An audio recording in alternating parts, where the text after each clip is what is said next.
Hello again. This, as I've complained about previously, is the most boring, contrived election in living memory. The big turn-off. Snoozeville 2015, with the notable exception of Scotland, I may add. Increasing desperation from the main parties. The Lie Fest, never more obvious. Suddenly they are making up policy on the hoof. Miliband talks, and that's about all it is and all it will ever be, about rent control. It's dirty too. What a surprise.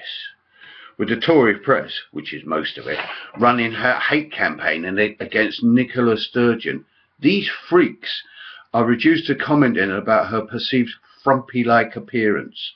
They are monsterising her. You can bet your bottom euro that these desperate sideswipes will increase in the dying week of this marathon yawn fest. It's no longer about who will win, but the complexion of any forthcoming coalition, official or unofficial, workable or more likely unworkable. Horse trading as the UK sinks deeper into the Atlantic Ocean. Looking at the media frenzy, there are plenty of indications that despite pumped up efforts to inject interest, even the most highly paid pundits and commentators are getting fed up with the entire charade. Just like the majority of the great British public.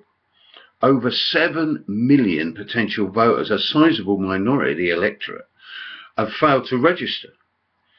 And those that have, how many will actually bother to tick an X next to some political clone? Sheer apathy in the UK? Maybe. But many know, instinctively if nothing else, that when it comes down to it, it's the same old Tweedledum, Tweedledee scenario here in England. In particular, even with millions of votes going to the minor parties. Something very few were able to predict was that these three major parties' votes crumble into nothing. In Scotland, the SNP surge. They thought they had it all sewn up post-referendum. Business as usual. But now they are hinting, all unofficially of course, that their voters should cast their ballots, Tory voting for Labour, Labour and vice versa, for example, simply to keep the SNP out. So much for their self-proclaimed principles, their so-called differences.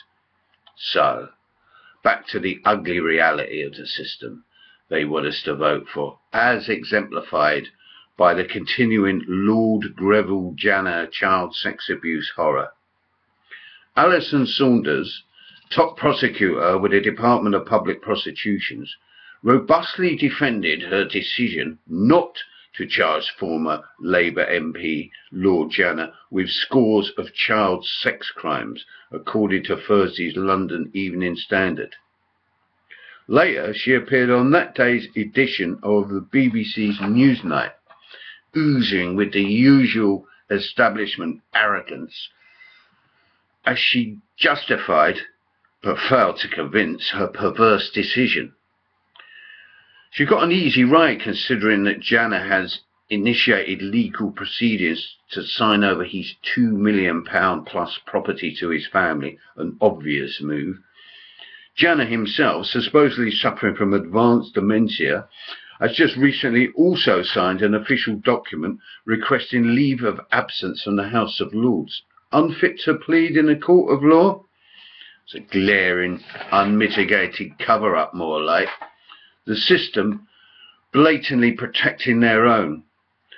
Certainly not a shred of justice, so-called, or redress for the victims, but the judges, many of them embroiled in these child sex atrocities themselves, can sentence a youngster to jail for looting a bottle of water during the 2011 riots, even though he just picked it up off the streets. Justice of any description can only be redressed by the multitude of victims themselves and their supporters. It will be a good start to see a mass picket outside the multi-million-pound residence of Alison Saunders, demanding her immediate, unconditional resignation. keeping it in the public eye, stop the establishment from burying yet another paedophile scandal. The system, the establishment, their main parties, as proved by these never-ending paedophile revelations and just about everything else you care to mention, is already, in reality, a coalition.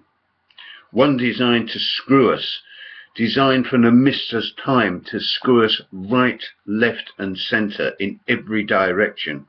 And what's the latest bright idea that Cam Moron, Dead Ed and Nick Dreg are spouting? British, anti-Scottish nationalism. It will explode in their faces. Politicians, total, absolute slime. From hell they came and to hell they can go. Our only recourse is the streets. So let's get ready for the post-election turmoil, and let's get ready also to contribute to it. Bye.